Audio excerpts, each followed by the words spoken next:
Buenas Creo, tardes a todos. El Grupo de Investigación y Docencia de Biomarcadores e Inmunidad del Instituto Nacional de Salud Pública, junto con la Asociación Latinoamericana para el Estudio del Hígado y AMPES AC, les damos una cálida bienvenida a nuestra semana de concientización sobre la eliminación de las hepatitis virales, que se llevará a cabo hoy, del inicio hoy 25 al 29 de noviembre. Las hepatitis virales representan un grave problema de salud pública a nivel mundial debido a su alta prevalencia y las complicaciones. Según la Organización Mundial de la Salud, millones de personas viven con algún tipo de hepatitis viral y muchas de ellas no saben que están infectadas, lo que subraya la importancia de la promoción y educación en este ámbito. La promoción de la salud en torno a la hepatitis viral se enfoca en aumentar la conciencia sobre la enfermedad, sus factores de riesgo y la importancia de la prevención. La educación permite empoderar a las personas con el conocimiento necesario para tomar decisiones informadas sobre su salud. La reducción del estigma asociado a la enfermedad, facilitando el acceso a servicios de salud sin prejuicios. La falta de información adecuada sobre las hepatitis virales no solo afecta a la salud individual, sino también a la salud pública, a los sistemas de atención médica, aumentando los costos de atención y disminuyendo la calidad de vida de quienes padecen esta enfermedad. Hoy arrancamos esta gran semana con el tema epidemiología y estatus de la eliminación de las hepatitis virales, y nos acompaña esta tarde la investigadora en ciencias médicas, la doctora Kirvis Janet Torres Poveda, y que me permito presentarles. Ella es la doctora Kirvis y tiene una licenciatura en bacteriología por la Universidad Colegio Mayor de Cundamarca, maestría en microbiología por la Pontificia Universidad, doctorado en ciencias en salud pública con áreas de concentración en enfermedades infecciosas en la Escuela de Salud Pública de México en el Instituto Nacional de Salud Pública.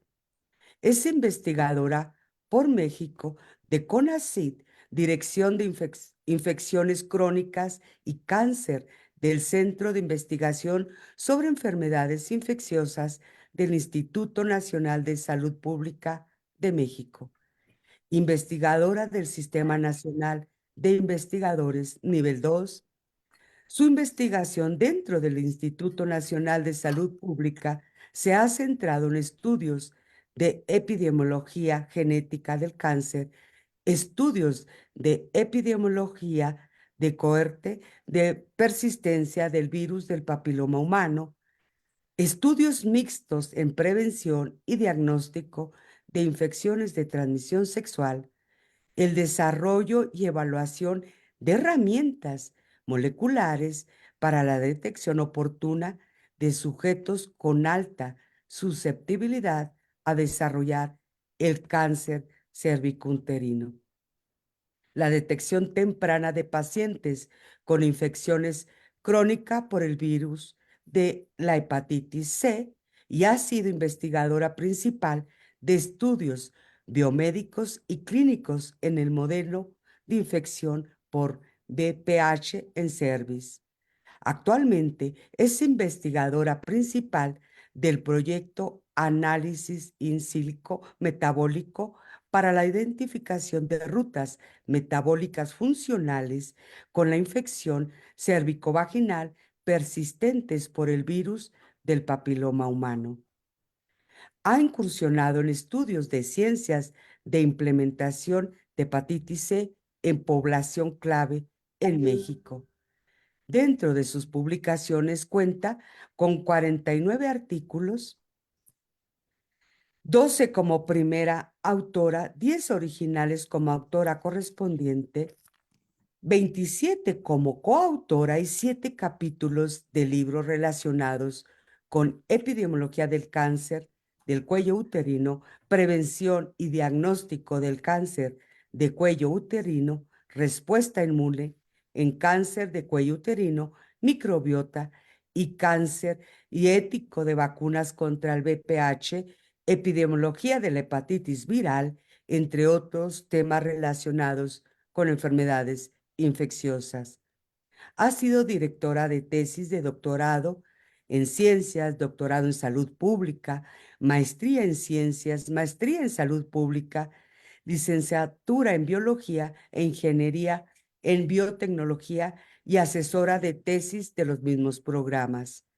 Ha participado en diversos comités científicos de expertos, entre ellos Grupo de Técnico Asesor de Vacunas, Centro Nacional para la Salud y la Infancia y la Adolescencia, Consenso Nacional del Cáncer Cérvico-Uterino. Ha participado en distintos comités de evaluación de renovación de Programa Nacional de Posgrado de Calidad, miembro del Comité Científico de Revistas Médica de Petróleos Mexicanos y pertenece al grupo de asesores para el diseño de programas de acción específico de prevención, diagnóstico y tratamiento de la hepatitis C y forma parte del grupo de expertos de la Coalición para el Estudio de la Hepatitis en México y es integrante del Centro Asociado del Instituto Nacional de Salud Pública. Doctora, buenas tardes. Gracias por estar con nosotros. Gracias. Lo prometido es deuda y aquí estamos en esta gran semana. Ujú. Bienvenida, doctora. Gracias. Creo que ya puedo compartir. Voy Adelante, a doctora. tratar de... ¿Sí? ¿Sí lo pueden ver? Perfecto, bueno. Pues muchas gracias nuevamente a AMPES y a la licenciada Magdalena, que es nuestro contacto en este caso, porque pues este foro ya previamente había venido, pero es un foro muy interesante para poder difundir nuestros hallazgos, todo lo que hacemos en investigación y pues junto con las doctoras especialistas de esta semana van a poder compartir y tener de la mano de grandes especialistas clínicas estos detalles que muchas veces no se nos explican en muchos foros y que sí es muy importante tener en cuenta sobre hepatitis, ¿no? Que mucho se discute, pero a veces son cosas o información que no es muy precisa. Entonces, la idea es que a partir de este foro podamos aclarar esas dudas si se tienen dentro de los participantes. Pues bueno, sin más, voy a iniciar. Yo voy a dar inicio esta semana. Mi presentación tiene un enfoque, como bien dice el título, para dar un barrido, porque aunque vienen diferentes presentaciones, más bien diapositivas, tampoco quiero ser muy densa porque es bastante información, porque lo que les voy a compartir es una generalidad sobre cuatro de las más importantes desde el punto de vista de salud pública, hepatitis virales y el estatus relacionado con la epidemiología y cómo estamos hacia la meta 2030 de eliminación de estas hepatitis virales. Entonces vamos a iniciar. El contenido general que vamos a describir es dar inicialmente pues una descripción muy general de lo que son, se consideran las hepatitis virales y voy a empezar a permitirme describir lo relacionado con la epidemiología de la infección por virus de la hepatitis A, luego continuaré con virus de la hepatitis E, seguiré con virus de la hepatitis B y voy a dar otra información porque ya en la presentación previa que amablemente AMPES me había invitado, yo había dado ya una aproximación más detallada y específica de lo relacionado con el estatus de eliminación para hepatitis C. Entonces, también voy a mencionar y nuevamente pues a centrar es lo relacionado con el alcance de la meta de eliminación global de las hepatitis virales y cómo estamos en México y el programa de eliminación para la hepatitis, las hepatitis, en específico, pues el que está más avanzado, que es lo relacionado con hepatitis C. Y finalmente, pues unas conclusiones. Bueno, lo primero que quisiera comentarles es que este foro se organizó ahorita en el mes de noviembre. Sin embargo, surgió como una iniciativa alrededor de julio, porque si el auditorio conoce, existe, así como hay para otras enfermedades de interés en salud pública, las hepatitis víricas también tienen un día mundial donde se hace esta sensibilización y es el 28 de julio. Entonces quisiera como arrancar o hacer una pequeña introducción porque justamente a nivel global en este día es donde se hacen diferentes iniciativas para tratar de aterrizar y de llegar a la población y difundir lo relacionado con la importancia de la prevención de hepatitis víricas y en su caso, si son pacientes o sujetos que han tenido algún factor de riesgo, poderlo detectar y tratar.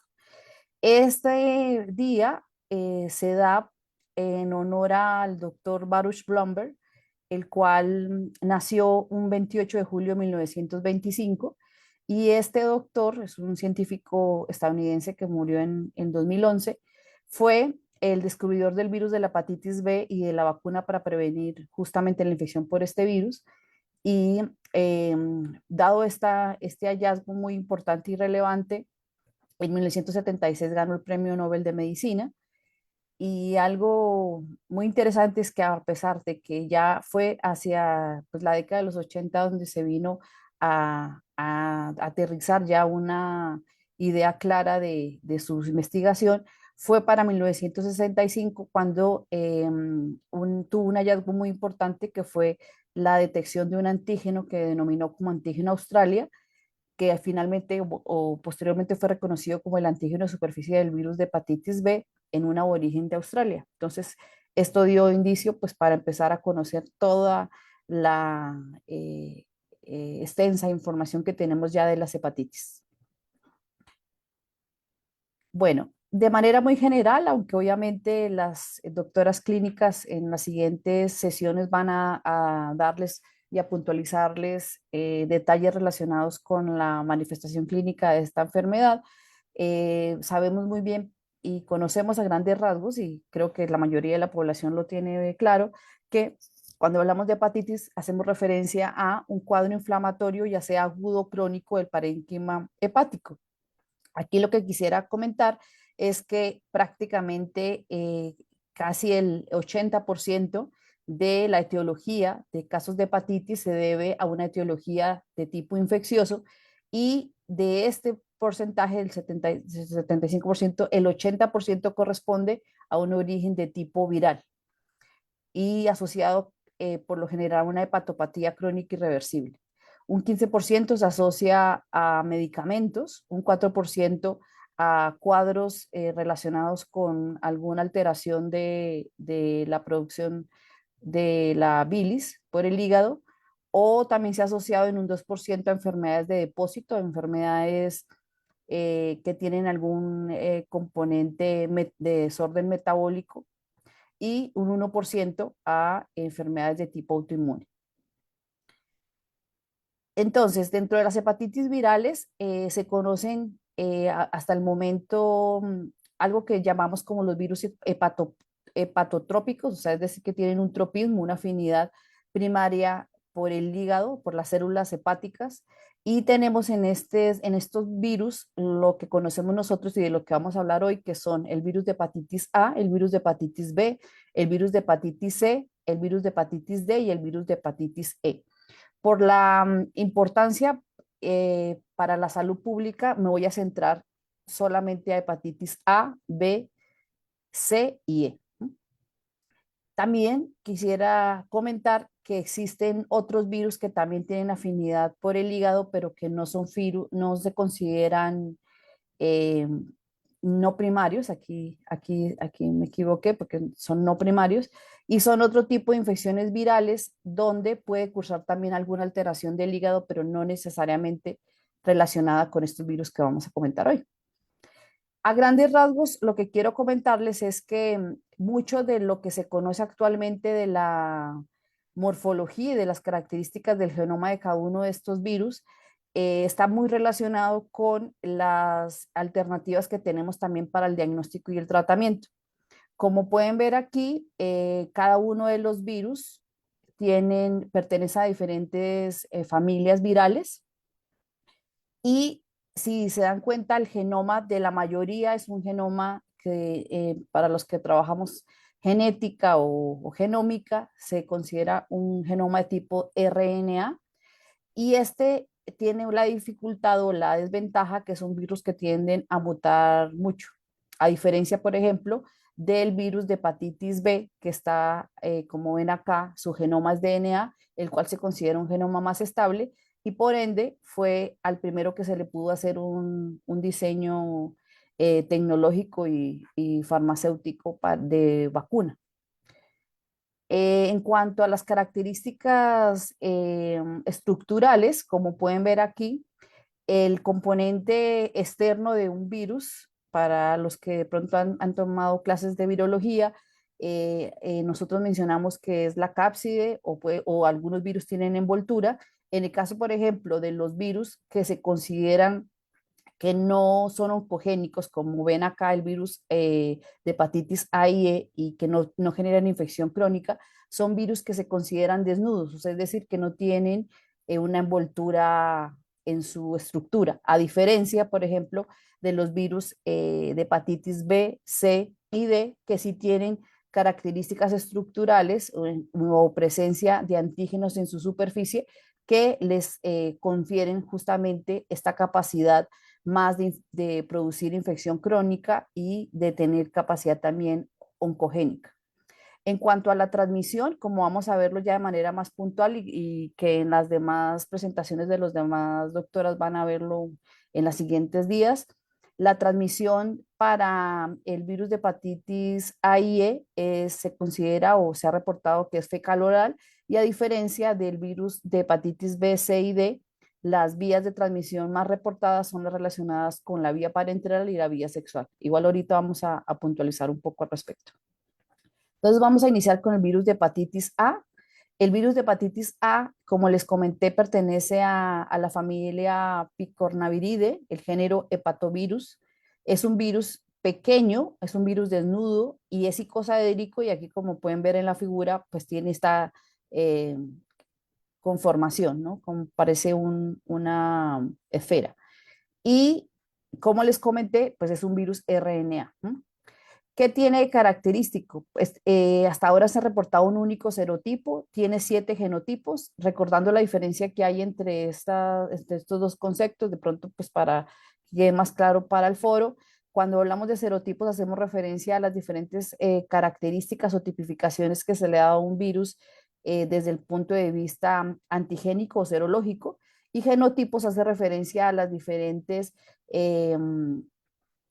variedades, así se le llama, del genoma que se ha reportado para cada uno de los virus. Entonces, el virus de hepatitis A se han reportado 7 genotipos, pero ninguno genera cambios antigénicos, por eso hay un solo único serotipo, lo cual le da inmunidad de por vida. Esa es una de las bondades o de las ventajas que tiene el infectarse por este virus.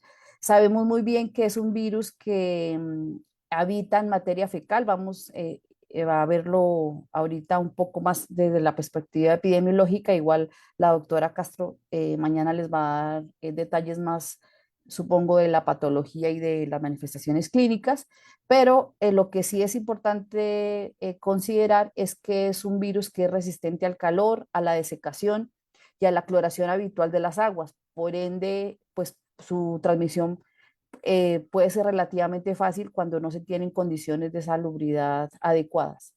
Lo que sí se ha reportado es que es sensible al hervor, o sea que si se trata el agua con ebullición y si se tienen niveles más eh, elevados de la cloración del agua, pudiera ser una forma de prevenir la diseminación de este virus, ¿no?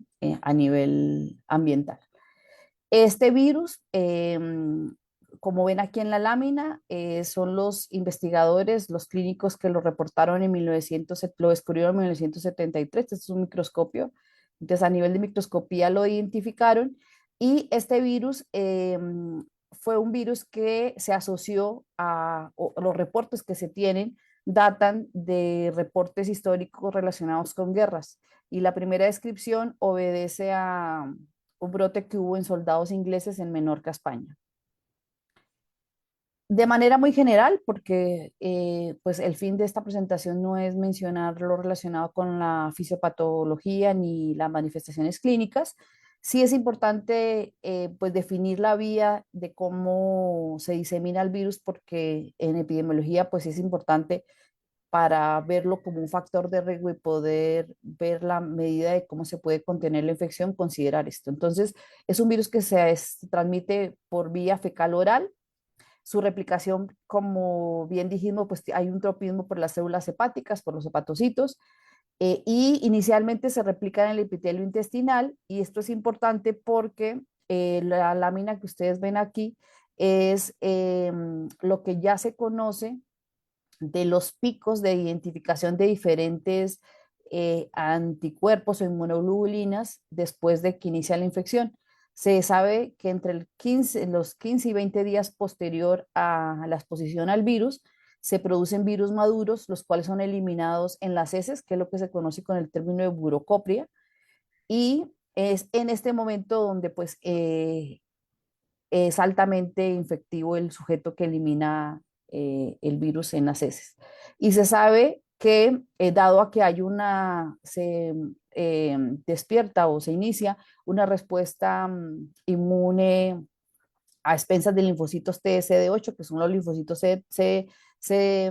citotóxicos, perdón, se sabe muy bien que se inicia una respuesta de anticuerpos que otorga protección para toda la vida. Difícilmente es cultivable en in vitro, por ende la detección o el diagnóstico se hace a través de ELISA, que son pruebas que hacemos en el laboratorio donde identificamos las diferentes inmunoglobulinas o anticuerpos que se producen luego de la exposición al virus, y se sabe que hacia las terceras semanas es donde tendríamos el pico mayor de la inmunoglobulina M, que sería lo que nos diría que estamos frente a una infección activa de virus de hepatitis A. También, como ven acá, y las doctoras clínicas me imagino que van a enfatizar un poco más al respecto, un marcador que se vigila a nivel de laboratorio pues es la alaninoaminotransferasa, la cual es también una enzima que es un marcador muy importante para identificar en los casos de hepatitis. Y aquí la línea que ustedes ven azul, pues son los anticuerpos que en teoría se consideran que son anticuerpos que se producen de manera estable. Sin embargo, a pesar de, como comenté, cuando se expone, hay exposición, se puede generar anticuerpos que pueden generar una protección posterior, lo que sí se tiene ya como una herramienta de salud pública es la prevención primaria y en específico la protección específica con una vacuna, que es una vacuna donde está inactivada el virus y que según los esquemas de inmunización actuales se dirige o se recomienda aplicar a la edad de los 12 meses y es de carácter obligatorio, y también por reportes en los últimos años que han ocurrido en ciertas poblaciones adultas con algunas actividades de riesgo, también se considera pudiera ser una vacuna que podrían aplicarse a este tipo de población clave. Algo importante en términos de prevención es lo relacionado con la promoción de la salud, en el sentido de que condicionantes o determinantes sociales relacionados con el abastecimiento adecuado de agua potable, tratamiento de agua de consumo, prácticas de higiene personal, como el lavado de manos, pues es un factor protector para esta infección. Y se sabe muy bien que niños que a los 4 años no hayan sido vacunados son habitualmente los que van a tener una presentación asintomática y van a estar eliminando el virus en la materia fecal. Luego representa un foco sobre todo en las áreas escolares.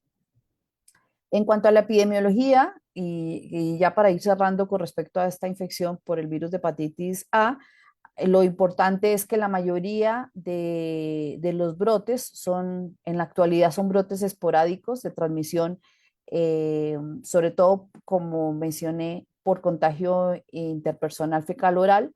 Algunos son por transmisión por alimentos. La mayoría de los casos en la infancia se presentan de manera sintomática.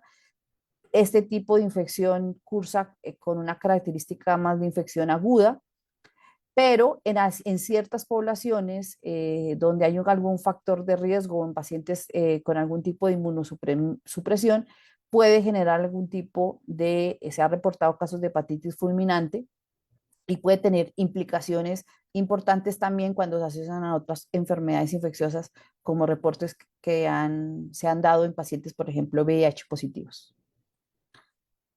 Entonces, para 2016, y como ven aquí en la figura que les comparto, lo que vemos nosotros como pintado en rojo son las regiones donde se considera hay una prevalencia alta de anticuerpos para hepatitis, virus de la hepatitis A. Eso quiere decir donde se ha reportado que hubo exposición, y mucho de esto, pues si se observan desde el punto de vista sociodemográfico, y si viéramos indicadores como el coeficiente de Gini y toda esta parte de indicadores de sistemas de salud para ver nivel de socioeconómico de las poblaciones, es claro que las poblaciones donde hay reporte y se consideran características de condiciones de pobreza es donde se reporta la mayoría de casos de infección por virus de hepatitis A. Y la prevalencia es intermedia y baja, pues en los países que se consideran desarrollados. Sin embargo, para 2016 se reportaron 7.134 personas que murieron por hepatitis A, y prácticamente en los países de ingreso bajo y medio, el 90% de los niños que han contraído el virus ha sido antes de los 10 años y ha tenido por lo general un curso asintomático. Como les comenté, se han hecho reportes de casos en los últimos años. Hay reportes que se han dado en población de riesgo, como son, por ejemplo, las personas que se inyectan droga, las personas que tienen relaciones sexuales, hombres que tienen sexo con hombres, las personas que viajan a zonas de alta endemicidad o en poblaciones aisladas o en ciertas comunidades religiosas cerradas, es donde se ha reportado este tipo de brotes de hepatitis A. Y en el caso de Estados Unidos, la mayoría de reportes se dan más que todo en personas que los homeless o personas que no tienen hogar. Y prácticamente en los países de ingreso medio y en las regiones donde no hay saneamiento es donde, y más si no hay un apego a la cobertura de vacunación, es donde podríamos ver que es población que llega a su etapa adulta sin inmunidad y que pues es más sensible o proclive a desarrollar infección por este virus en edad adulta. Por lo tanto, para cerrar relacionado con la infección por virus de hepatitis A, podríamos decir que han habido cambios significativos en el perfil epidemiológico, y esto se ha dado pues a importantes avances económicos, tecnológicos y sociales. Esto tiene que ver con, por ejemplo, el uso o la disposición de la vacuna en el plan de inmunización en muchos de nuestros países, y lo relacionado con que esto obviamente no solamente tiene un efecto en este tipo de infección, sino en todas las infecciones que tienen un componente más de tipo determinante social relacionado con la pobreza y con determinantes con acceso a condiciones como agua potable, pues se relaciona obviamente que en regiones donde sí hay un control de este tipo, pues la prevalencia de esta infección es más baja. Lo que sí se ha comentado es que a pesar de que ha habido avances en todas estas características que comentaba de urbanización y de saneamiento, el comercio mundial pues sí ha facilitado la transmisión de serotipos endémicos a otras latitudes, y por eso se reportan brotes de enfermedades en algunas regiones. También hay un avance importante en términos de análisis filogenético. Eso ya se puede rastrear y hacer una vigilancia más estrecha de los virus que están circulantes. Y decididamente, pues la vacunación ha ayudado a reducir la incidencia de esta infección en los niños, y ha llevado pues a que países eh, que tenían o que tienen una prevalencia tradicionalmente media y alta, llegue a ser países endémicos, pero ya con una endemicidad baja. Bueno, continuando con el otro virus que voy a mencionar, que virus de hepatitis E, porque tiene unas características epidemiológicas parecidas al virus de la hepatitis A.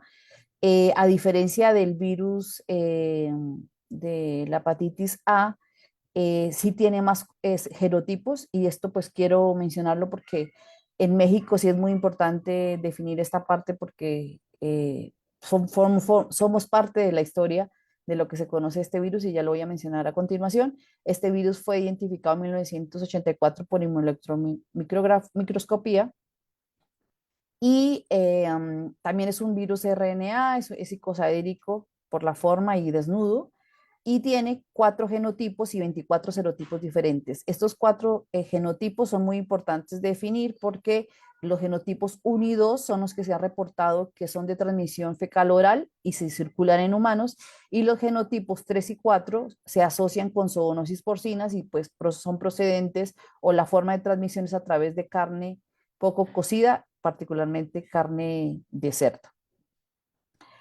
En cuanto a la patogenia, se sabe que después de la exposición a este virus hay un periodo de incubación alrededor de 4 a 6 semanas.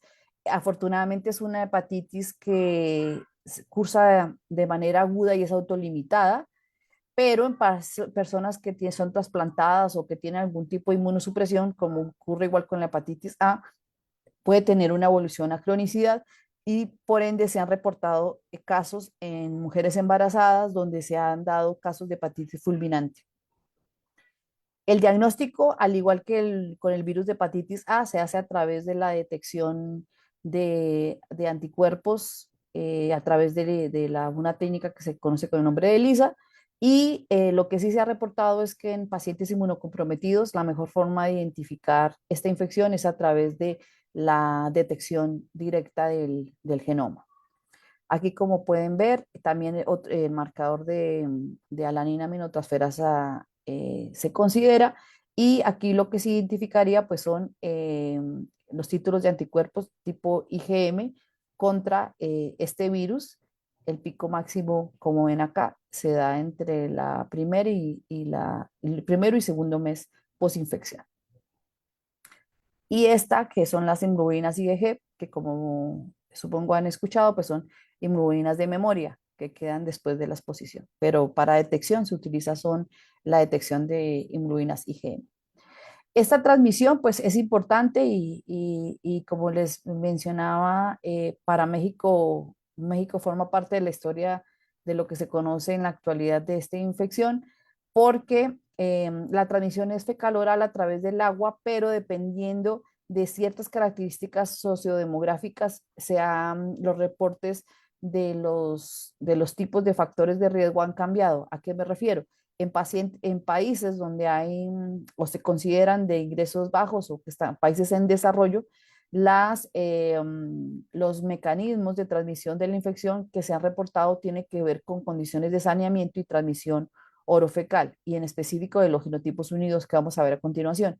En cambio, en los países desarrollados, el reporte ha sido más para lo relacionado con la transmisión eh, horizontal de madre a hijo, por trasplante de órganos y por el consumo de alimentos contaminados. También reportes de contaminación, por ejemplo, o consumo de leche no pasteurizada.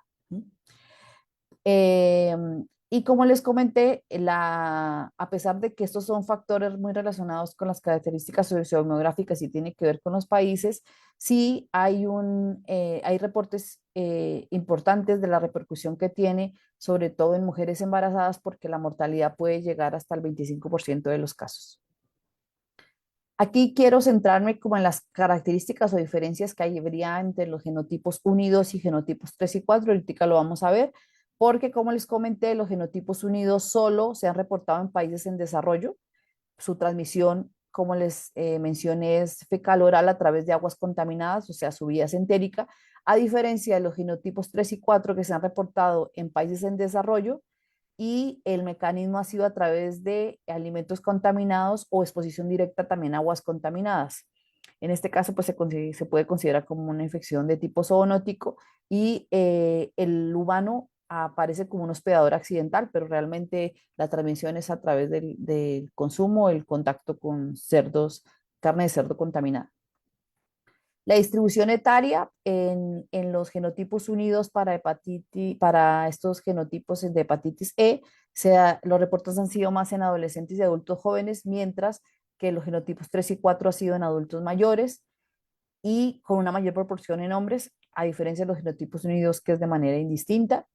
Por ende, este tipo de genotipo se considera que no se asocia con manifestaciones extrahepáticas, a diferencia, por ejemplo, los genotipos 3 y 4, que sí puede tener complicaciones neurológicas. Este tiende a tener una enfermedad crónica en pacientes inmunosuprimidos y se reportan brotes más en el caso de este tipo de diseminación de transmisión fecal oral con los genotipos unidos y como les mencioné, la mortalidad es alta en mujeres embarazadas y en el caso de genotipo 3 y 4 de adultos mayores. Eso es importante mencionar porque prácticamente con lo que se conoce actualmente de la epidemiología sabemos que los tres grupos grandes de población en riesgo para infección por hepatitis E son las mujeres embarazadas, donde hay una alta probabilidad de desarrollar enfermedad hepática aguda grave y un alto porcentaje de desenlaces fatales durante el embarazo. Tanto así que hay estudios en México donde se ha reportado anticuerpos, o sea, eso quiere decir que hubo exposición en poblaciones de Durango de una prevalencia de anticuerpos de 5,7% y en Ciudad de México de 7,4%. Y el factor de riesgo asociado en este tipo de brotes ha sido el consumo de leche de vaca no pasteurizada. El otro grupo de riesgo serían las personas con trasplante de hígado. Un estudio en Ciudad de México reveló la prevalencia de anticuerpos IgG del 15% y la prevalencia fue de IgM fue del 5%. Y también el otro grupo de riesgo a considerar son los recolectores de residuos y carniceros, ya que se podría considerar como una exposición ocupacional a este virus. Y se ha visto que en estudios, por ejemplo en Durango, la prevalencia de anticuerpos para esta infección de anticuerpos IgG ha sido del 16,3% entre los recolectores de residuos y de 17,8% entre el grupo de carniceros. Bueno, como les comentaba, los genotipos que se conocen en la actualidad, que son el 1 y 2, 3 y 4, nosotros a nivel de laboratorio también hacemos algo que se le conoce como epidemiología molecular, donde se puede hacer relación de los clados o la relación filogenética que tienen los genotipos que se van identificando diferentes eh, microorganismos, en este caso el virus de hepatitis E, y lo que se ha identificado es que el genotipo 1 se ha reportado en estas poblaciones, han sido poblaciones más del continente asiático y curiosamente el genotipo 2 solo se ha reportado en México. Por eso es que, y ahorita les voy a comentar, por eso es importante, o México está dentro de la historia de los genotipos que se conocen en la actualidad de virus de hepatitis E, justamente porque este genotipo solo se ha detectado aquí en México. Y el genotipo 3 y 4 que les comenté, se relaciona con eh, transmisión zoonótica y se ha reportado tanto a nivel asiático como en otros países relacionado con el consumo o contacto con cerdos infectados por virus de hepatitis E. Entonces, ¿por qué es importante en México? Porque justo uno de los primeros brotes virales en América Latina relacionados con lo que inicialmente se conocía como la hepatitis viral no A, no B, fue transmitida por vía entérica y se reportó, como les mencioné, en México. Estos casos brotes fueron en 1986, fueron brotes reportados en pueblos rurales vecinos de Huixilila y Telixtac, en el estado de Morelos, donde hubo mortalidad específicamente para mujeres embarazadas y se pudo identificar partículas virales de heces recuperadas de estos brotes, representando la primera identificación de este genotipo 2 en el mundo. Por eso es que mencionaba que México es importante en lo relacionado con lo que se conoce actualmente para este virus. Y acá, como podemos ver en esta lámina, estaría para México, porque esto es un reporte de un review relativamente reciente, 2023, donde se reporta las diferentes fuentes por las cuales se podría tener exposición a este virus, como es el consumo de agua contaminada, el contacto de persona a persona, por transfusión sanguínea, por trasplante de órganos, en el caso de las mujeres embarazadas, por transmisión vertical, y el contacto con animales infectados, como es los cerdos, y la manipulación que se tiene de estos alimentos. Se ha hecho también estudios de epidemiología molecular para rastrear, identificar estos genotipos tanto en cerdos como en humanos.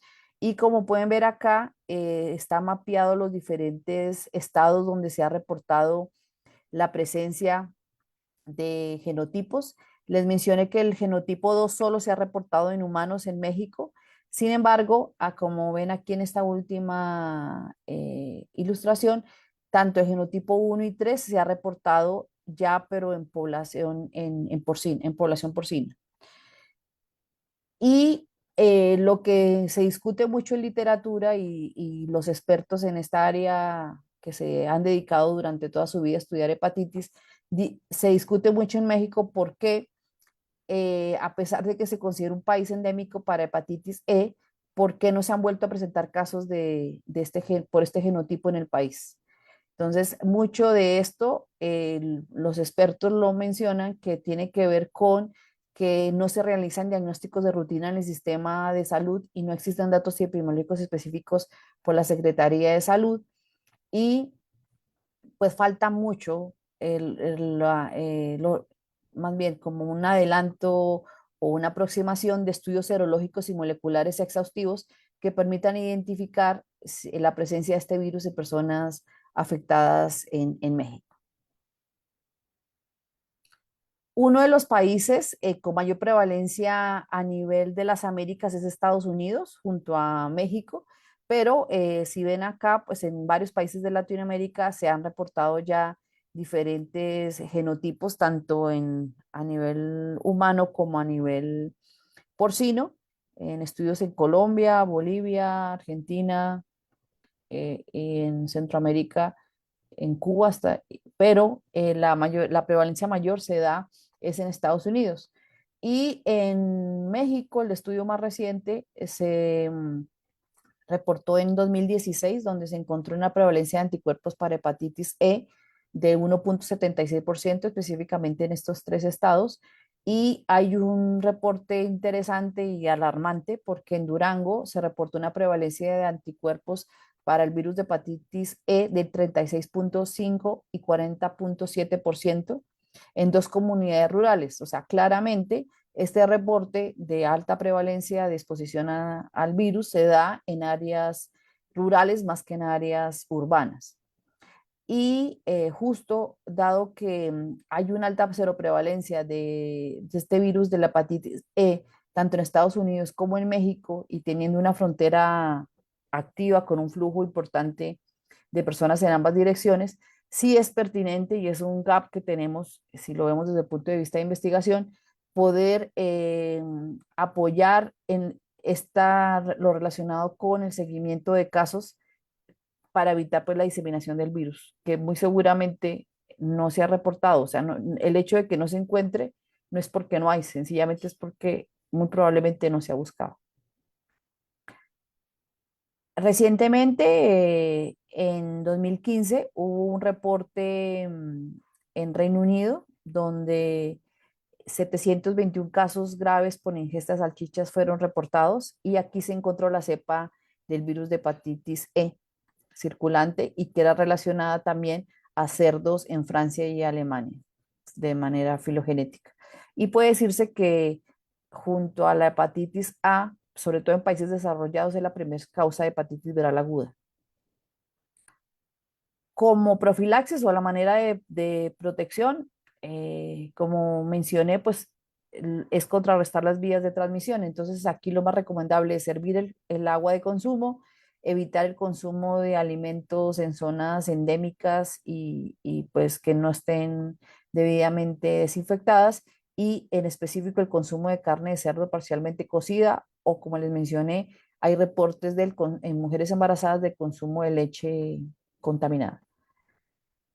Por lo tanto, también hay una revisión reciente en la que se ha visto como unas fuentes potenciales de diseminación del virus de hepatitis en México, y esto sería un llamado como a poder reforzar un poco más la búsqueda activa de casos en estas vías, y es porque, por ejemplo, en bancos de sangre mexicanos se ha visto que puede haber una potencial transmisión del virus, dado que, por ejemplo, en reportes en Jalisco, el 9,8% de donantes han salido reactivos a anticuerpos IgG para este virus, y el 7,1% para IgG, tanto para IgG como para IgM.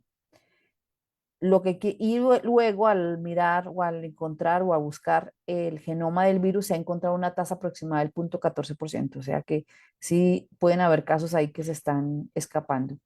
Y el otro fuente potencial de esta infección puede ser el monitoreo en animales silvestres, domésticos y de ganado, ya que en Durango un estudio reciente ha reportado 34,8% de anticuerpos IgG en cerdos tras patio y un 79% en cerdos sacrificados para consumo humano. Entonces ahí la importancia desde el punto de vista tanto a nivel de banco de sangre como a nivel veterinario, la vigilancia activa de esta infección, porque pudiera ser un foco importante potencial para México.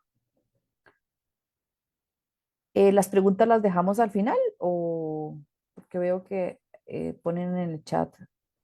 Sí, Continúo, ¿no? doctora, ya están llegando las preguntas, doctora, pero al Pero final. continúo. Perfecto. Va. Bueno, entonces, inicialmente había hecho la descripción relacionada con la epidemiología de virus hepatitis A y E. Ahora voy a continuar con el virus de hepatitis B. Los dos primeros que mencioné anteriormente de manera un poco más específica, la doctora Castro mañana les va a compartir pues su especialidad, todo lo relacionado con las manifestaciones clínicas y el diagnóstico y tratamiento. Pero ahora voy a continuar con el virus de hepatitis B. Este virus de hepatitis B, pues como les mencioné, justamente dada los primeros hallazgos de este virus fue que se vino a conocer mucho de la etiología también de los otros tipos virales. Aquí lo importante es mencionar que este es el único virus DNA de los 4 que vamos a presentar hoy. Y justamente les mencionaba al inicio que los genomas DNA son genomas muy estables, y eso es lo que ha permitido que tengamos una vacuna recombinante muy, muy efectiva. Y también pues tiene una forma icosadédica al igual que los demás virus, y es un virus también que tiene características en superficie que han servido para su diagnóstico. Aquí resalto los dos más importantes, que es el antígeno de superficie, que se usa para el diagnóstico, y el antígeno nuclear de la hepatitis B, el cual en pacientes con ciertas características clínicas puede tener una mayor sensibilidad de detección, porque se ha visto que la detección de anticuerpo, de antígeno de superficie de hepatitis B en algunos pacientes no es tan sensible.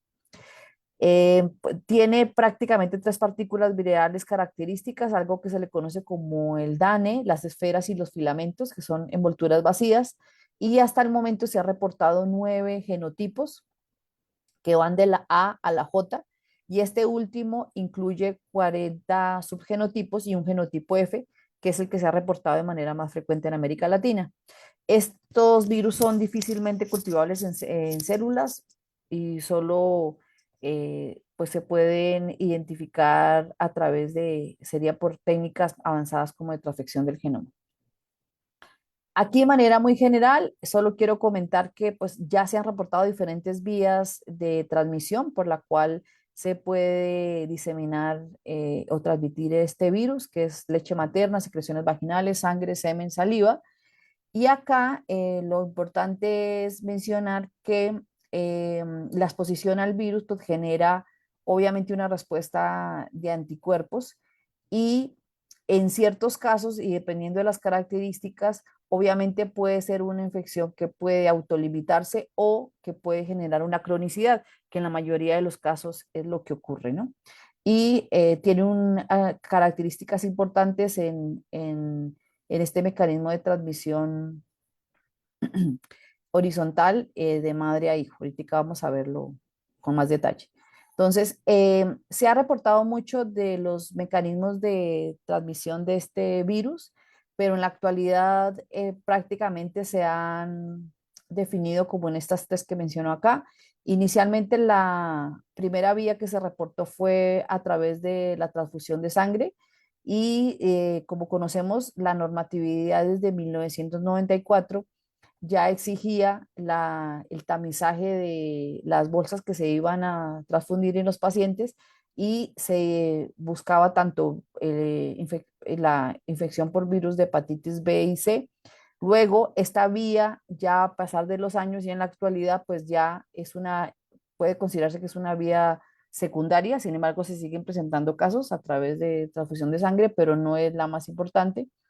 Y sabemos muy bien que es una de las vías importantes es una exposición ocupacional entre los que somos trabajadores de la salud por el contacto con obviamente algún procedimiento quirúrgico, sobre todo, o instrumental de agujas contaminadas. Y la otra vía que se ha reportado es la vía sexual, que está claramente documentada, y por supuesto la vía de tipo perinatal o vertical, que se ha controlado en muchos países, pero que sigue siendo de importancia. Y en poblaciones de bajos ingresos, donde los niños no cuentan con esquemas de vacunación completos, como vamos a ver ahorita, y donde los padres no están vacunados, es donde se ha visto este tipo también de transmisión a nivel horizontal.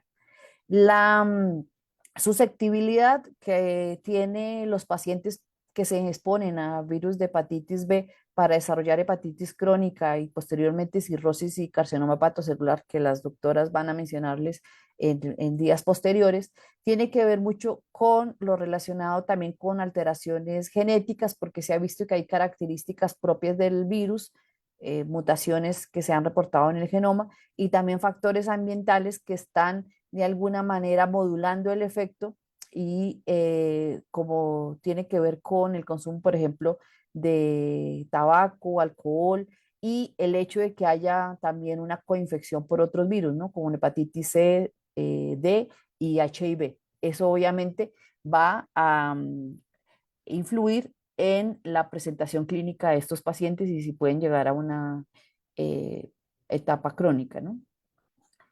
Para el diagnóstico, también ya eso se ha documentado muy bien, cómo se puede diagnosticar una fase aguda o una fase crónica, que es lo que ven en la parte derecha. Les mencionaba que pues el antígeno que más se identifica es el antígeno de superficie, el cual ven aquí en esta línea naranja.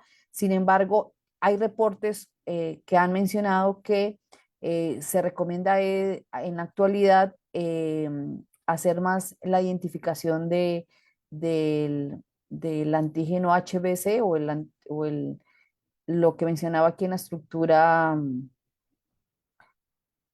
del virus, que es el antígeno nuclear de la hepatitis B, más que el antígeno de superficie. Perdón. Bueno, ¿qué sabemos entonces para su prevención? Afortunadamente contamos con una vacuna que es muy eficaz contra la infección. Esta vacuna deriva, es una vacuna recombinante y como mencioné, muy estable. Los niños y adolescentes que siguen el esquema de vacunación, que el actual recomendado son 3 dosis, están protegidos en un 95%. Sin embargo, la vacuna solo provoca una respuesta inmunológica por encima, si se llega a estos niveles de 10 a las miliunidades internacionales por mililitro. Entonces, de ahí la importancia de cumplir con el esquema completo recomendado de 3 dosis. En México se utiliza la vacuna desde 1999, está incluido dentro del esquema nacional de vacunación desde el año 2000 y se aplica a recién nacidos a los 2 y a los 4 meses. Los datos de incidencia de la mortalidad pues no han cambiado, desafortunadamente, a pesar de su aplicación desde hace 20 años.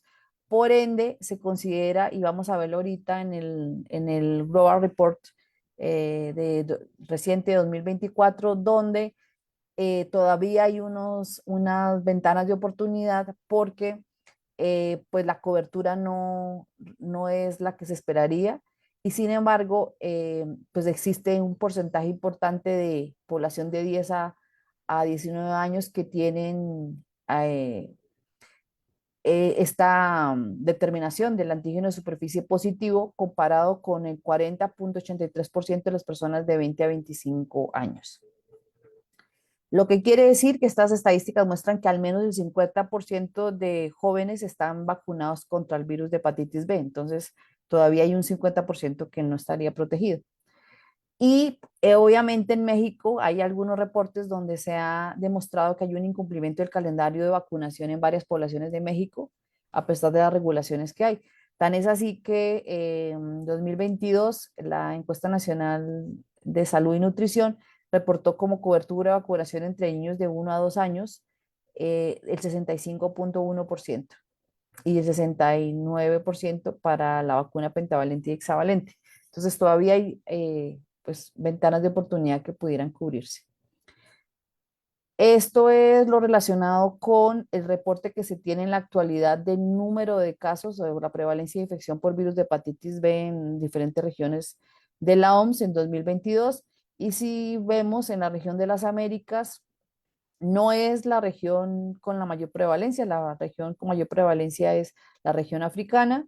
Sin embargo, la región de las Américas estaría en bueno, no somos de los primeros, sin embargo, siguen presentándose y el reporte que se tiene es de una prevalencia del 0,5% y alrededor de 5 millones de casos. Esto hace referencia al número de infecciones nuevas, pues en la región africana es donde más se reportan casos en la actualidad, seguida por la región del sudeste asiático. Sin embargo, en la región de las Américas también se reportan un número importante de casos de nuevas infecciones y de muertes por hepatitis B. Estas son las tendencias que se tiene justamente a miras de la meta de eliminación 2030 y aquí lo que puede observarse es que sí hay una tendencia a la baja del número de infecciones nuevas, pero de muertes sí ha habido un repunte que se ha previsto de tendencia que es entre el año 2020, 2022 a 2023, pero se esperaría obviamente que el número de muertes baje hacia 2030. Con respecto a la cobertura de vacunación para hepatitis B, pues lo que se tiene reportado a nivel global es una cobertura del 85% y se esperaría que hacia 2030 llegue a ser del 90%.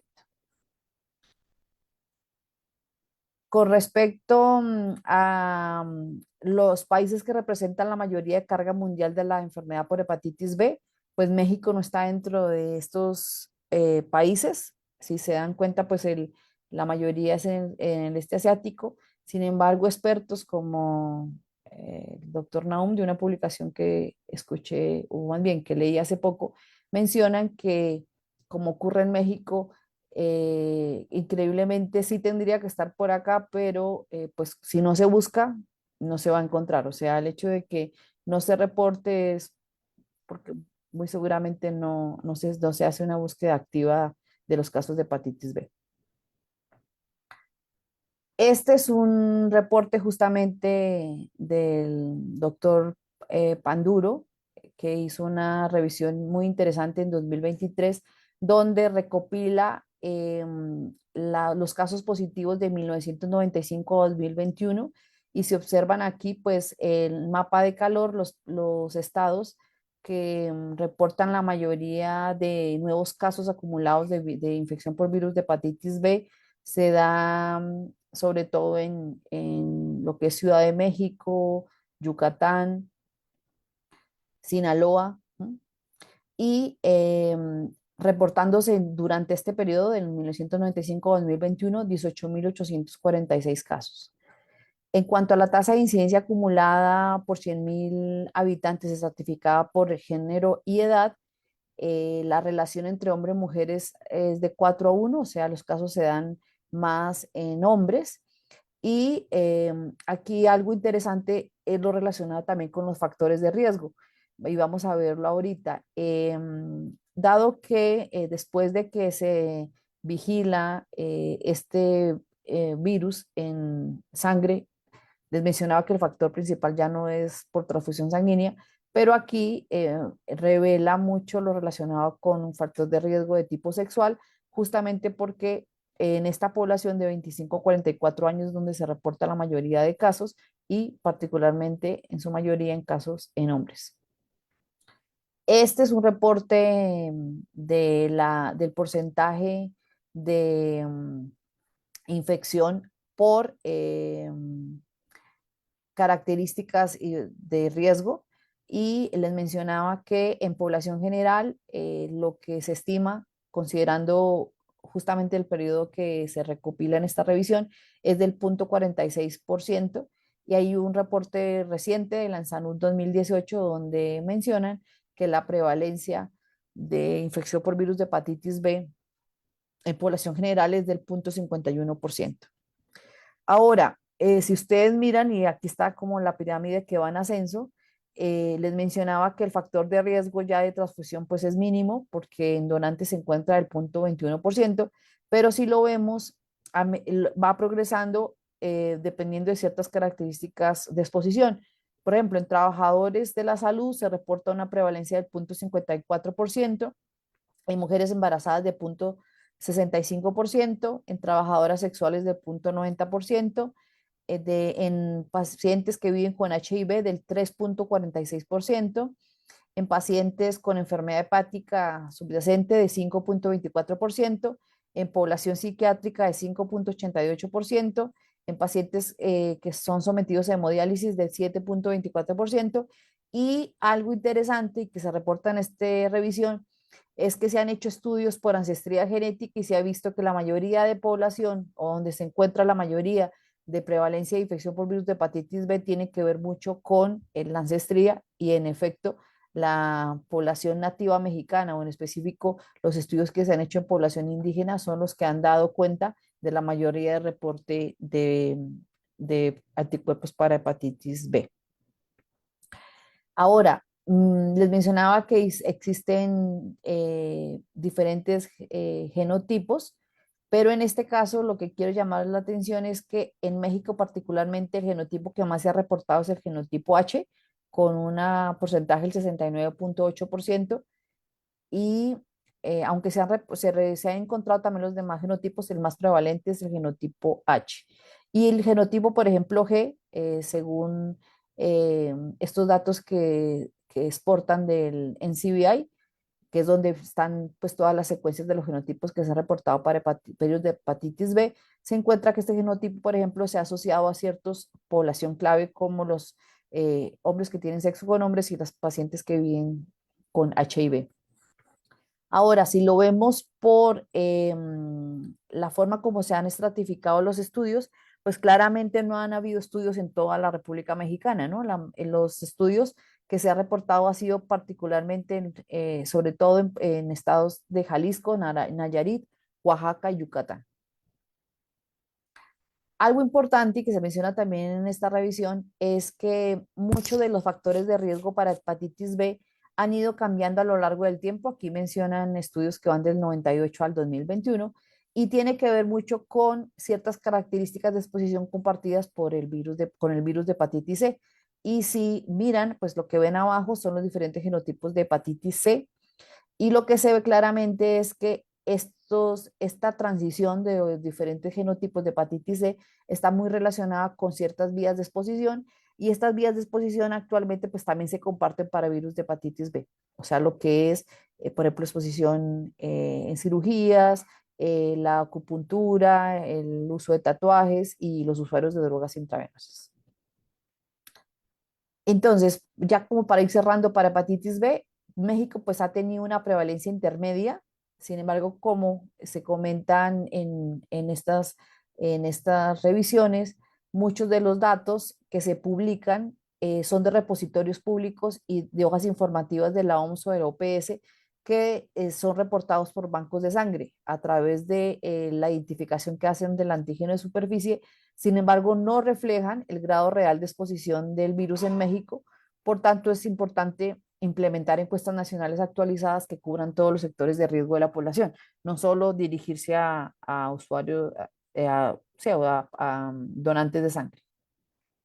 En México, una de las barreras más serias para eliminar la infección por hepatitis B es el diagnóstico y la cobertura vacunal. Les mencionaba, tenemos ahí una debilidad ya claramente identificada del marcador que se utiliza para identificar esta infección y también, como mencioné, pues la cobertura vacunal podría ser mucho mayor, perdón, que es alrededor del 50% y todavía tenemos posibilidad de ampliarla más.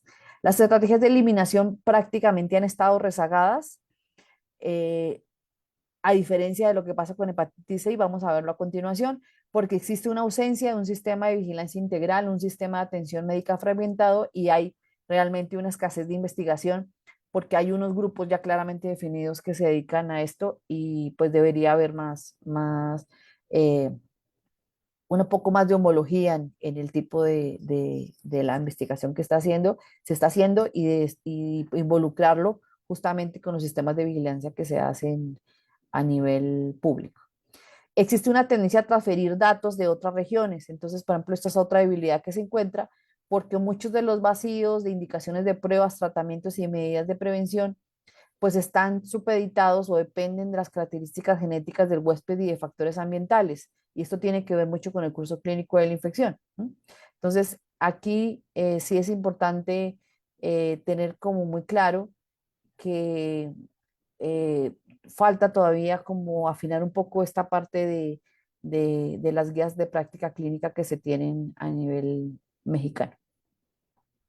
Bueno, y ya para finalizar, voy a hacerles una recopilación de algo que ya les comenté en la anterior presentación, de invitación que me hizo AMPES, pero aquí quiero resaltar que a diferencia, por ejemplo, de los virus o de las infecciones que les comenté de A, B y en específico, perdón, de A, E y en específico de B, que tiene todavía muchas ventanas de oportunidad que pudieran ser mejores. Para hepatitis C y más en el entorno mexicano sí se han tenido adelantos interesantes.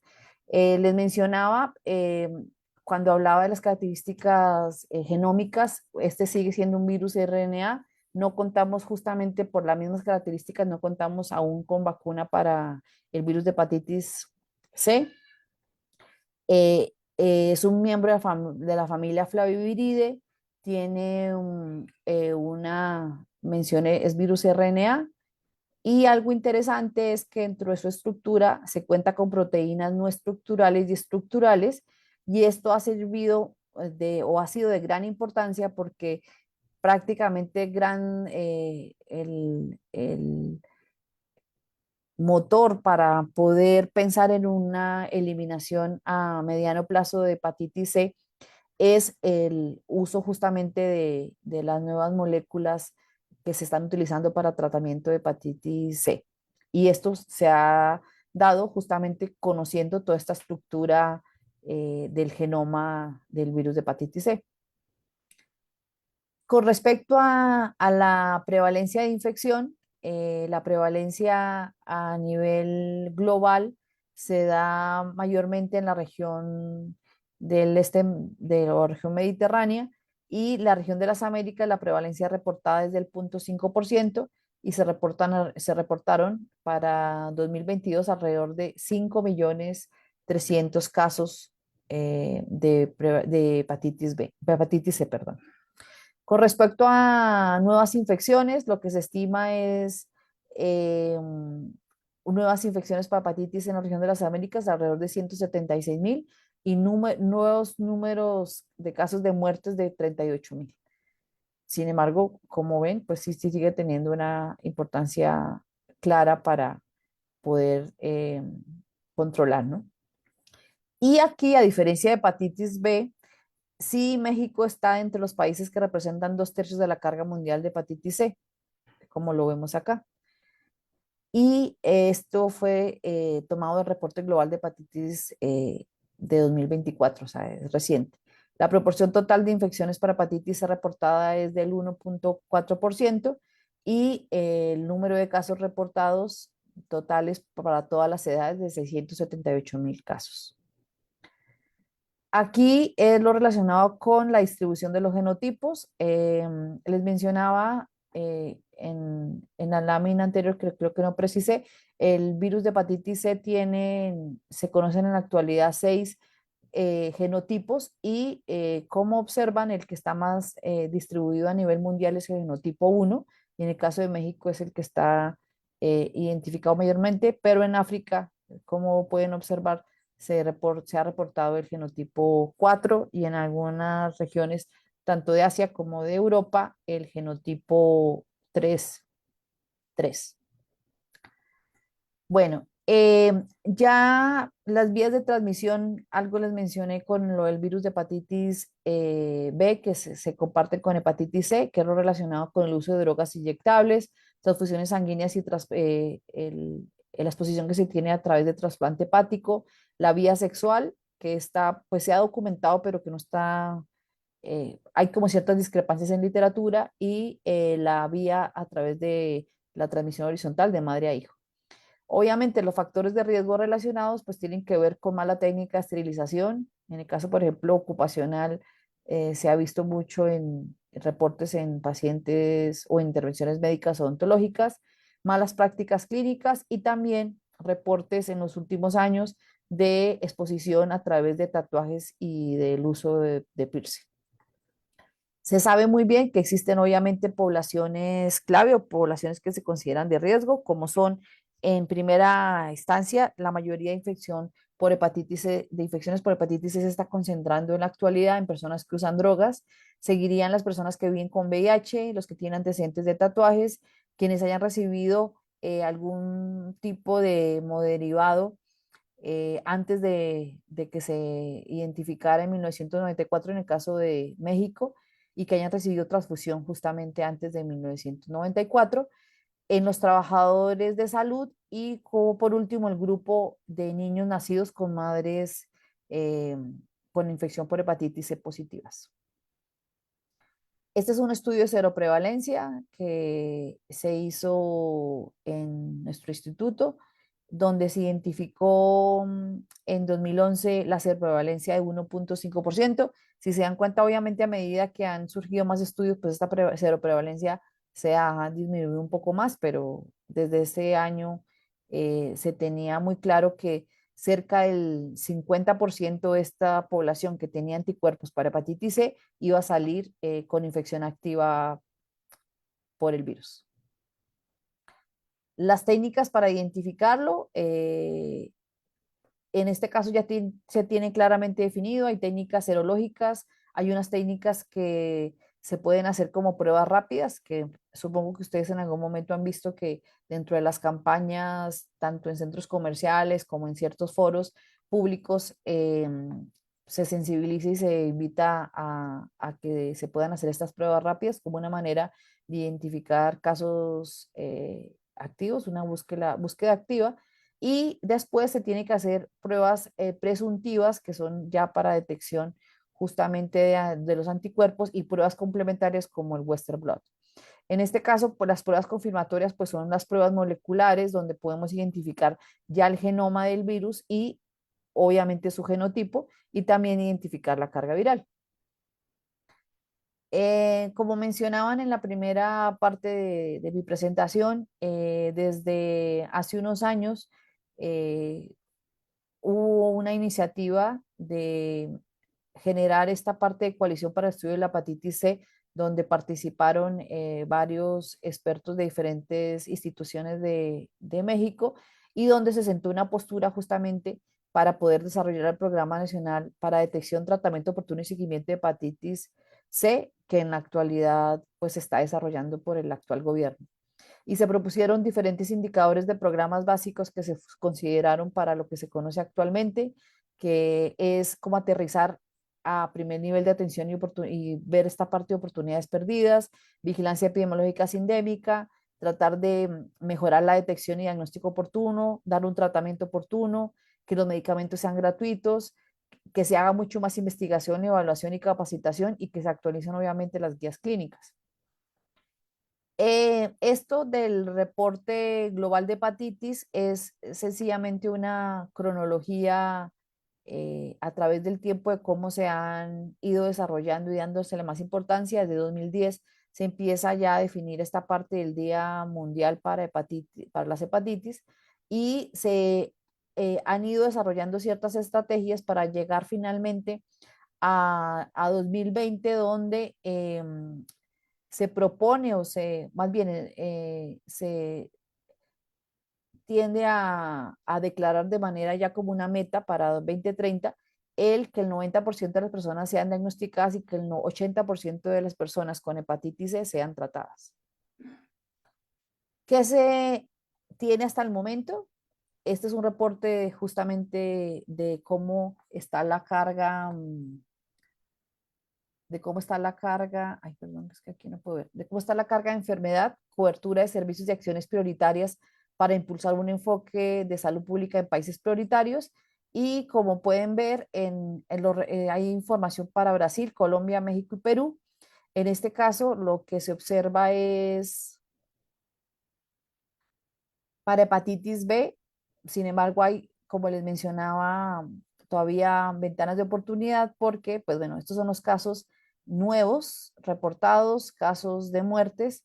Sin embargo, la cobertura, como ven, cobertura de diagnóstico es del 11.4% y la cobertura de tratamiento es del 1%.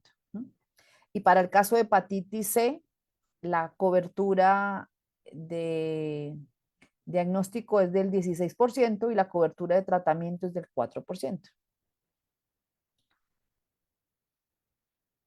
Esas estrategias de prevención para el control y eliminación de la hepatitis C, en específico para el caso de México, pues están muy alineadas a lo relacionado o determinado por las estrategias recomendadas por la OMS. Y como saben ustedes, el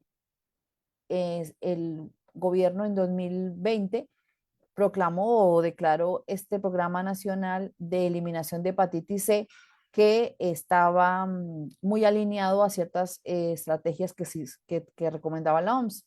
Entre ellas, el garantizar de manera gratuita y universal la detección, diagnóstico y tratamiento, enfocar a la atención primaria de la salud, comunicación social y estrategia de telementoría y registros universales en línea para medir los resultados en salud. Esta estrategia que supongo que ustedes han conocido se basó en estos pilares que la presentación pasada lo mencioné y que incluía el acceso universal a pruebas y tratamiento, integración interinstitucional de acciones e información, enfoque de atención primaria a la salud, estrategias focalizadas a las poblaciones más afectadas. Y en este caso, pues lo que se trató fue de enfocarse a educación en salud, prevención, reducción del daño y programas sentados justamente en comunidades. Se incentivó muchas estrategias de alfabetización en salud, cursos en línea, telementoría y cursos en información para la población. Y algo interesante es que en la última reunión o de evaluación que presentó la Secretaría de Salud y pues los que manejaron este programa, es que sí se tuvieron avances importantes durante el gobierno que acaba de terminar, ya que se hicieron muchas pruebas de detección, se diagnosticaron un número importante de personas con hepatitis C, las cuales fueron tratadas y que fueron curadas. Estos son los resultados públicos que se tienen para marzo de 2024 del TAMIR reactivo para hepatitis C. Esto es por diferentes medios o fuentes de transmisión y en diferentes grupos poblacionales, como es por ejemplo los que viven o los que son presos, los que consumen drogas intravenosas, los migrantes y los que tienen ciertas características de consumo de sustancias con fines sexuales y que también comparten el binomio o una coinfección con VIH. Sin embargo, pues hay muchas barreras que se han tratado de superar en México aquí se mencionan y hay estudios en los que participamos, la doctora Castro y yo, donde se han identificado, donde se han reportado barreras estructurales que de alguna manera pues sí han ido superándose con el nuevo plan de eliminación.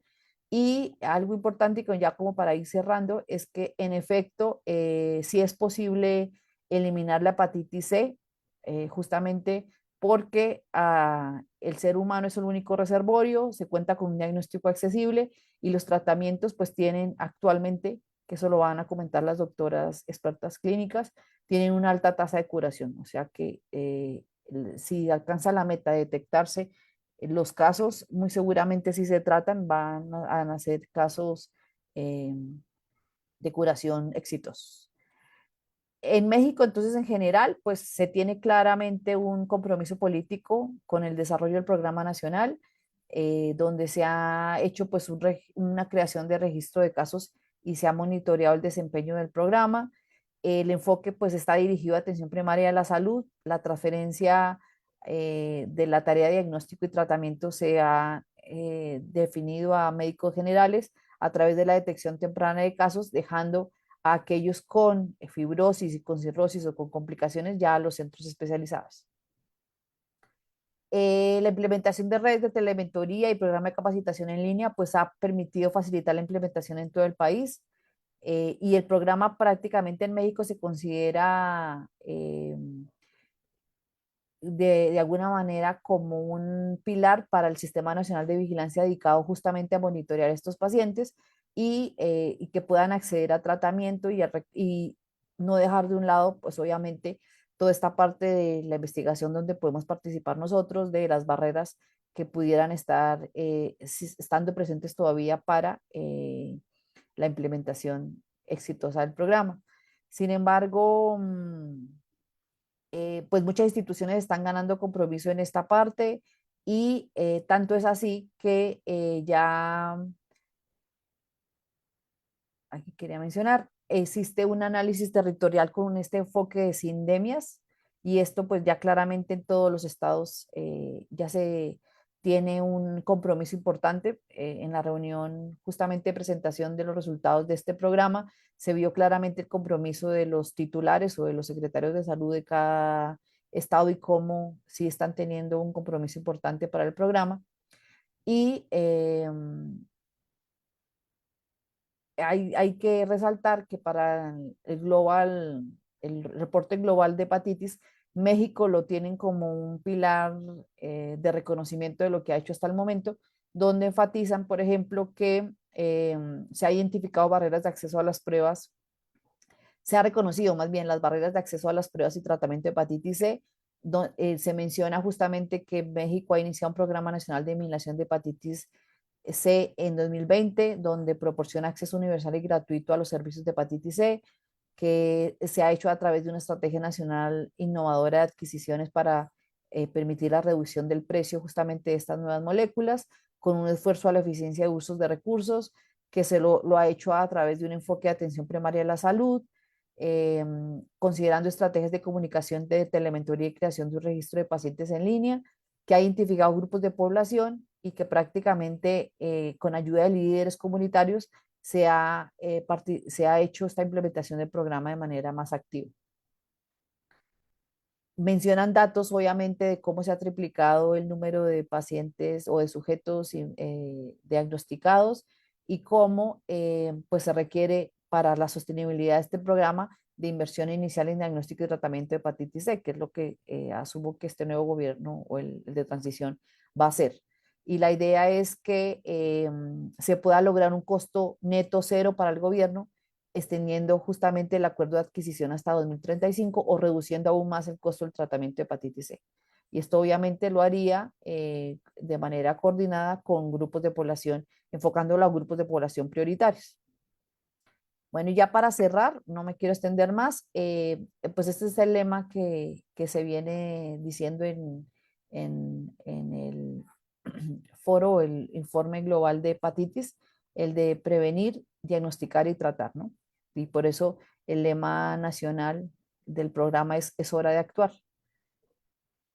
Ya para finalizar, entonces, pues quiero solamente puntualizar que para el caso, por ejemplo, de infección por hepatitis A, sí hay un adelanto, sin embargo, como mencionaba, hay todavía ventanas de oportunidad porque se siguen presentando casos en población o brotes de, pues, muy seguramente de poblaciones rezagadas que no se han vacunado o que están en condiciones de salubridad no óptimas que pues permiten obviamente la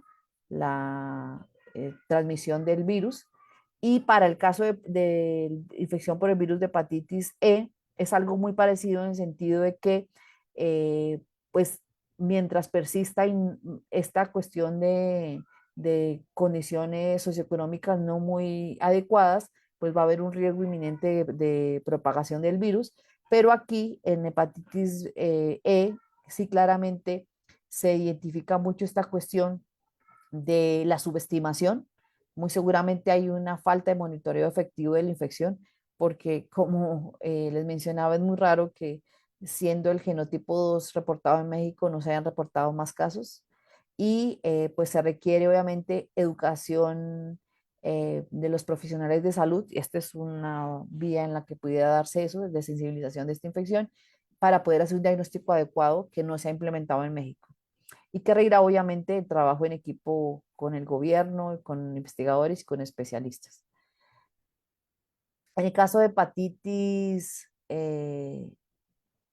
B, les mencioné que también tenemos una ventana de oportunidad, dado que todavía las coberturas vacunales no son las más efectivas y sigue habiendo como esta brecha en el sentido de que el marcador que se utiliza para el diagnóstico no es el más adecuado y muy seguramente hay infecciones que se están perdiendo. En el caso de hepatitis C, el panorama es más alentador porque obviamente ya se ha invertido mucho en este plan de eliminación de hepatitis C y muy seguramente pues tenemos una oportunidad histórica de eliminar la infección. Y a pesar de que se desviaron recursos para la pandemia, el lanzamiento del programa se hizo en 2020 en plena pandemia y eso pues no impidió el que se pudieran tener resultados que mostrar en este año con el avance.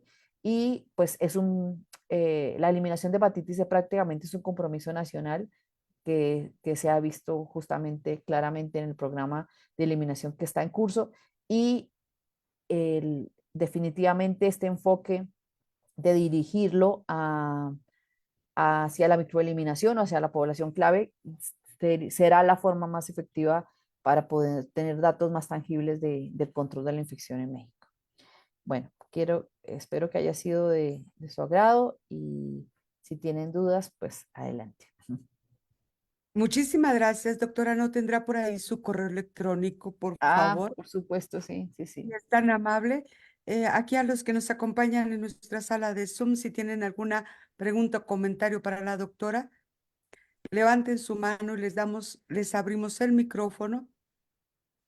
Pero también en AMPES tenemos un número en el cual nos pueden hacer llegar las preguntas y es más 52 55 87 92 46 58.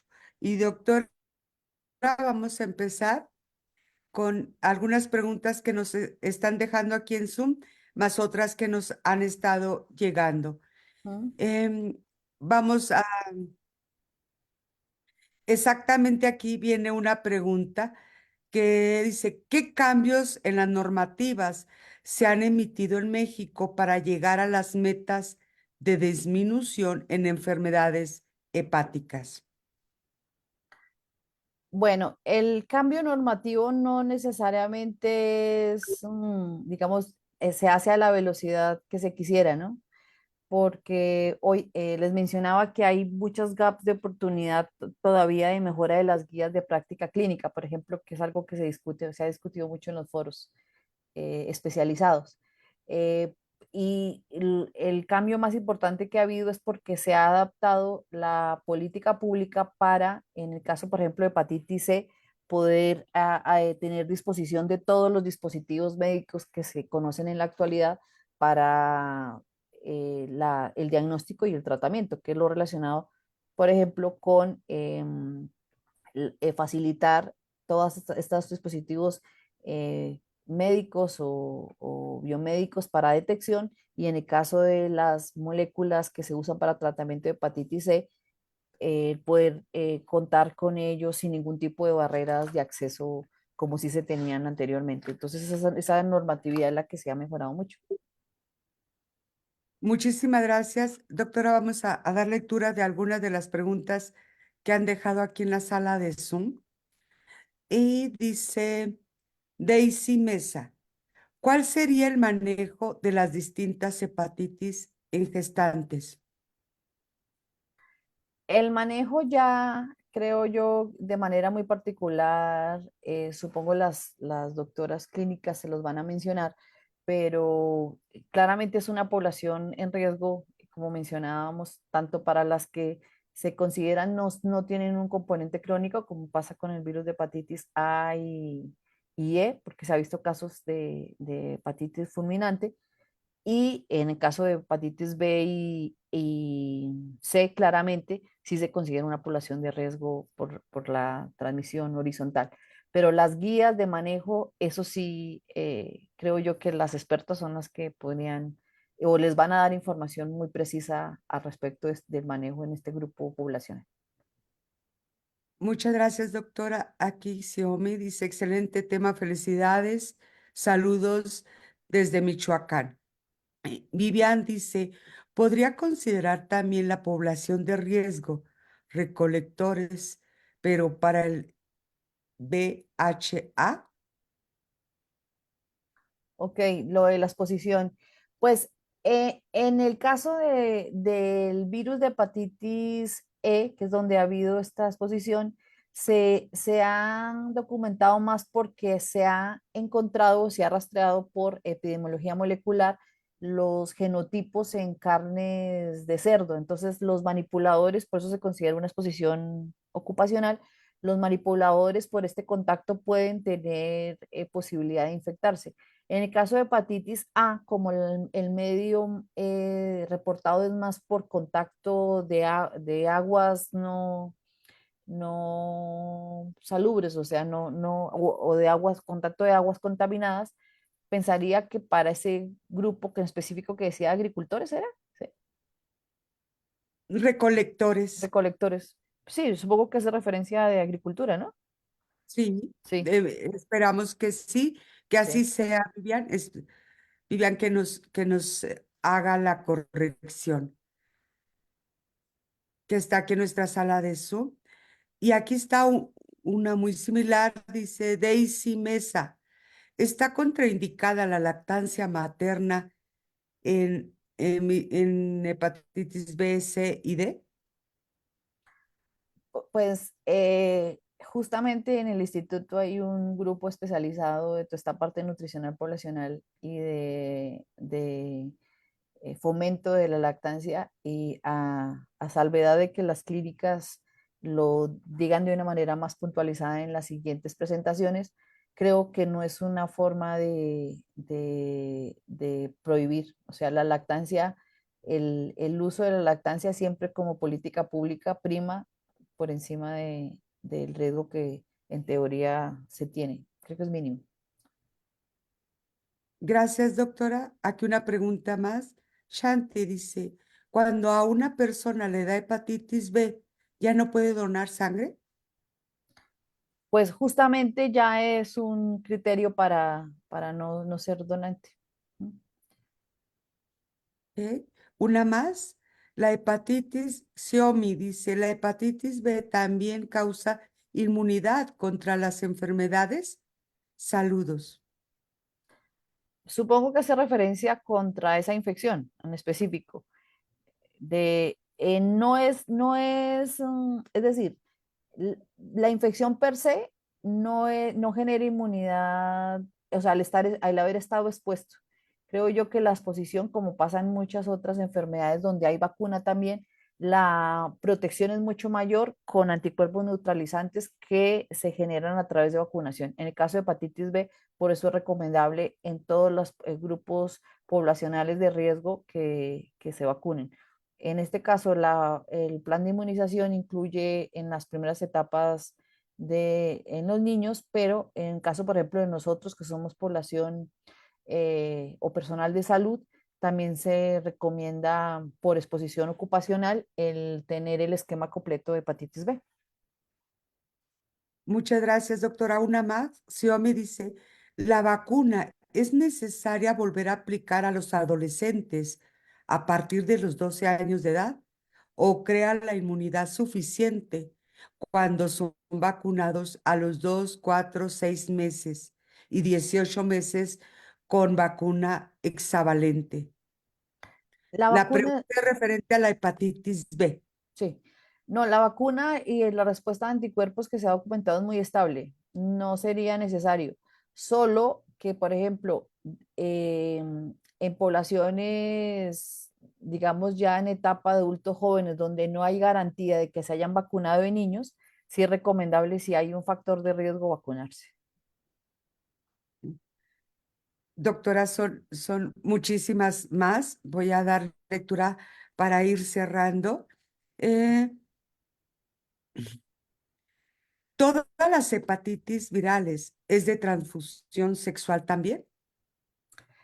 En unas está muy documentado, o sea, lo que pasa, por ejemplo, con virus de hepatitis B y B en específico, es la que está más documentada.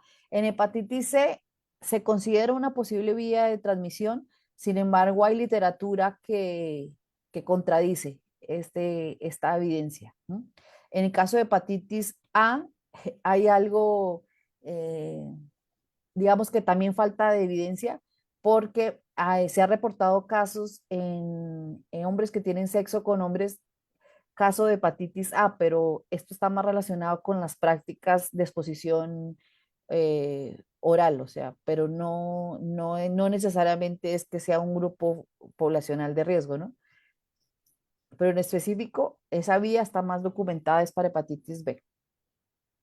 Gracias, doctora. Aquí una más dice, ¿la hepatitis viral es más común en la población de adultos o de niños? Pues depende justamente de la infección que estemos hablando. Les mencioné inicialmente que la infección por hepatitis A era muy frecuente en niños por el tipo de exposición, que es exposición fecal oral y por las prácticas que se tienen obviamente cuando se está en etapa escolar, pero las otras infecciones, que son más infecciones que incluyen unos factores de riesgo más de comportamiento más específico, pues sí se ven más en población adolescente o adulta. Muchas gracias, doctora. Aquí una más. ¿Cuál es la unión de hepatitis y COVID-19? Unión, supongo que hace referencia a si una persona que tiene hepatitis y si es más susceptible o no a COVID-19, ¿será? No. ¿Sí? ¿O que es propenso a, si te da COVID-19, es propenso a COVID? Bueno, para COVID-19 Viceversa. y sí, para COVID-19 yo creo que obviamente son casos particulares porque, como bien sabemos, el COVID-19 dentro de la fisiopatología característica es toda esta parte de tormenta de citocinas y de inflamación sistémica que se presentaba en los casos más graves. Yo pensaría que obviamente en pacientes que tienen un cuadro ya crónico establecido por hepatitis, pues el curso no es el mejor si se infecta por un COVID con una variedad de este tipo grave. Sin embargo, ahorita creo, y obviamente las doctoras clínicas nos darán un poquito más de precisión, si desde el punto de vista clínico, cómo así se vería ese comportamiento, pero pensaría que es así. Muchísimas gracias, doctora. Si nos permite, vamos a hacer la entrega de manera virtual de su reconocimiento y Gracias. le recordamos que mañana tenemos otro gran tema con la doctora Graciela Castronarro y la conferencia Hepatitis A y E. Así que los esperamos el día de mañana a las 6 de la tarde. Y vamos, doctora, no puedo compartir. Sigue su Le, presentación. presentación. Ah, perdón, sí, ya dejó de compartir. Ya, sí. Sí está perfecto.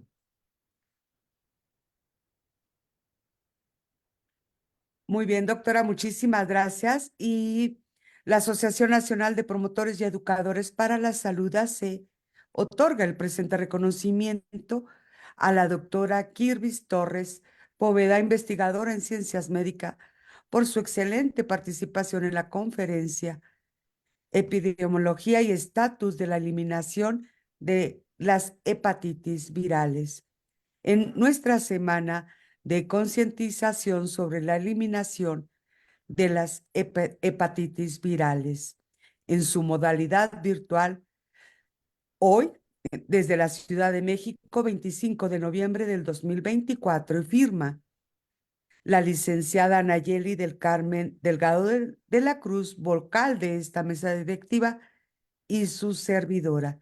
Doctora, como siempre ha sido un placer aprender de usted. Gracias por compartir con nosotros toda su experiencia, conocimiento y su trabajo de investigación que nosotros como promotores y educadores para la salud es fundamental. A Gracias, ustedes doctora. muchas gracias por la invitación. ¿Algún mensaje para cerrar, doctora, si es tan amable? Bueno, solo invitarles a que repliquen esta información en sus casas, a sus amigos, sus vecinos, su trabajo, porque lamentablemente la hepatitis, justamente como la mayoría, sobre todo estoy hablando de las enfermedades, de las que tienen un curso más crónico, que es hepatitis B y C, como son enfermedades que no tienen manifestaciones clínicas a corto plazo, muchos de los casos ya se detectan cuando ya están en etapas avanzadas. Entonces, sí es bueno comentar y difundir este tipo de información para que si hay algún caso que pudiera detectarse a tiempo, sea un caso exitoso de poder curarse, ¿no? Muchísimas gracias, doctora. Y efectivamente, realmente para AMPES ha sido una gran sorpresa y muchísima alegría y muchísima gasolina ver la aceptación de esta semana. Mm, Es de gran interés y eso nos emociona mucho, a que tenemos y debemos continuar promoviendo y educando sobre, ahora sí, este tipo de enfermedades y de todas, pero hoy tocando las hepatitis, que es una enfermedad, podríamos decir, hasta silenciosa, que puede mm. ser hasta que se diagnostique y ya puede ser en un grado muy avanzado. Sí, por eso la importancia de conocer. Solo teniendo información es que puede uno identificar y sospechar algo, ¿no? Así es, doctora, muchísimas gracias. Gracias a los que entraron en nuestra sala de Zoom. Gracias a los que nos siguen en las redes sociales. Y les pedimos de manera muy atenta que compartan esta ponencia. Vamos a hacer viral a la doctora y vamos a promover y a educar a más y más personas. Y solo tal vez alguno de tus contactos esté, al escuchar esta ponencia, vaya a su médico familiar y vaya y se ponga en acción para un diagnóstico oportuno. Solo tal vez. Doctora, a Gracias, los que muy están amable. aquí, un abrazo fuerte de corazón a Igualmente, en muy la buena distancia. noche. Buenas noches, bendiciones y los esperamos mañana. Que estén muy bien. Sí, no se la pierdan porque vienen expositoras muy buenas y unas excelentes clínicas de México. Gracias. Mañana. Nos vemos mañana. Muchas gracias. Buenas noches. Hasta mañana.